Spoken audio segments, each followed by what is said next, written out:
Good afternoon, Dunkirk and Fredonia listeners, and welcome back to News at Noon. I'm News Director Cascio Fonseca here today with news assistants Lee Pye and Joshua Ribakove, and in this Top of the Hour update, we'll bring you the latest on news and events around SUNY Fredonia's campus and community, as well as the latest in national news and weather. First up, we'll bring it to Lee for our latest Monday campus news update.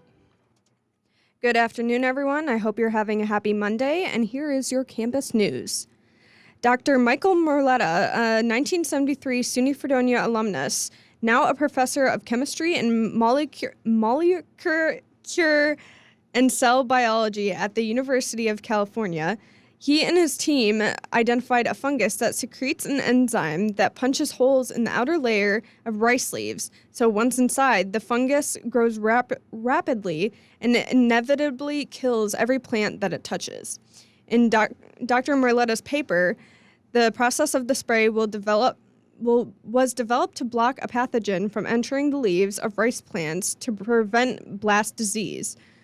The research was funded by the National Science Foundation and the National Institutes of Health. The research into developing new fungicides would protect the world's rice harvest.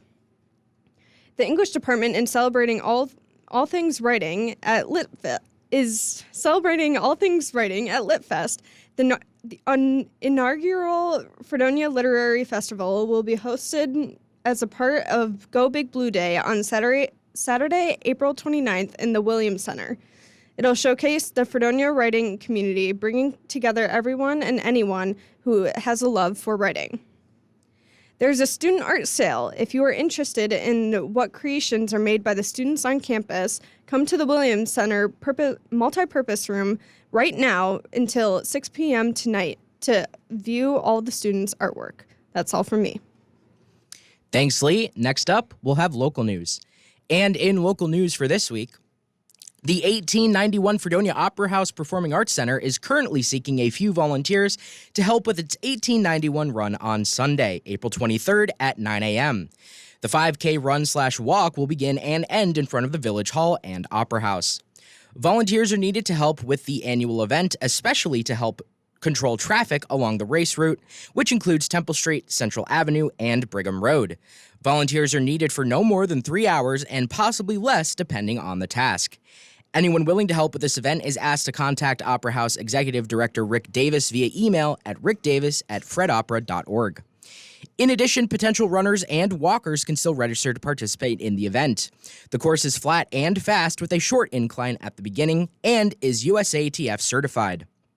Prizes will be randomly drawn from all registrants, and medals will be awarded to male and female finishers overall and in various age categories. Students under 21 can register for $15, while adult runners or walkers can register for $25 before race day or $30 on the day of the race. Armchair runners are also welcome to donate to support the Opera House.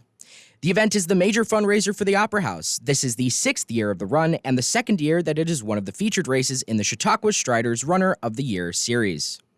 The 1891 Fredonia Opera House Performing Arts Center is a member-supported, non-for-profit performing arts center with a mission to present the performing arts for the benefit of our community and region, providing access to artistic diversity and high-quality programming at an affordable price.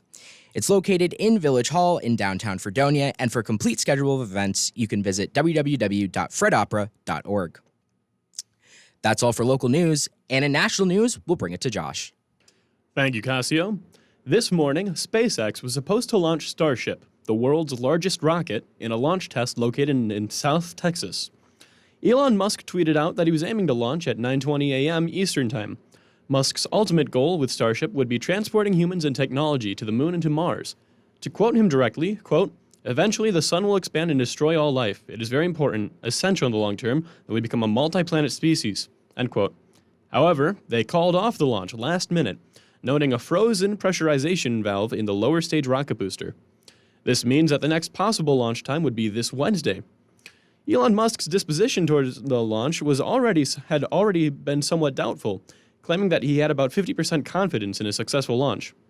If he does successfully launch the rocket on Wednesday, it would be making history as the world's largest rocket, nearly twice as powerful as NASA's own Space Launch System. Saturday night, 4 people were killed and 28 were injured in a shooting at a teen's birthday party in Alabama. The shooting occurred at about 10:30 p.m. at a dance hall in downtown Dadeville, and among those who were killed is Philstavius Dowdell, a senior at Dadeville High School, who was celebrating his sister Alexa Dowdell's 16th birthday. In a statement from President Biden yesterday, he said, quote, "What has our nation come to when children cannot attend a birthday party without fear? When parents have to worry every time their kids walk out the door to school, to the movie theater, or to the park?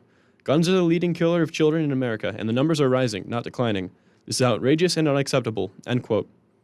He called on congresspeople to promote gun control by requiring background checks for all gun sales, ban assault weapons and high-capacity magazines, as well as remove the immunity of gun manufacturers from liability. Who doesn't like free money? Well, if you were driving in Oregon last Tuesday, you might have seen quite a spectacle. A man drove down the highway in Eugene, Oregon, reportedly throwing out roughly $200,000 in cash out the window along the way. State troopers identified the man as 38-year-old Colin Davis McCarthy. As you can imagine, the sight of $100 bills drifting through the air caused quite a traffic stop, with drivers reportedly stopping on the highway and leaving their vehicles in order to pick up the Benjamin Franklins. Although troopers allegedly considered charging McCarthy with disorderly conduct or reckless endangering, they ended up not charging him after their sweep of the road revealed that no more of the banknotes littered the highway. However, Colin's family is rather displeased, as the $200,000 came from their shared family account. They're asking anybody who came across the money on the highway to return it to the Oregon State Police, as the money is, quote, very much needed, end quote. And that does it for today's national news. Thanks, Josh. Finally, we'll take it back to Lee for today's weather forecast. The Northern Chautauqua Weather Update, being brought to you by Fredonia Radio Systems. The weather today is 48 degrees Fahrenheit. If it feels like 46 degrees, the high is 50 degrees, and the low is 39 degrees. It's a cloudy day today, and it's supposed to rain by 2 p.m. today. Sorry to disappoint the warm weather lovers out there, but the rain will turn into snow tonight and will continue into tomorrow.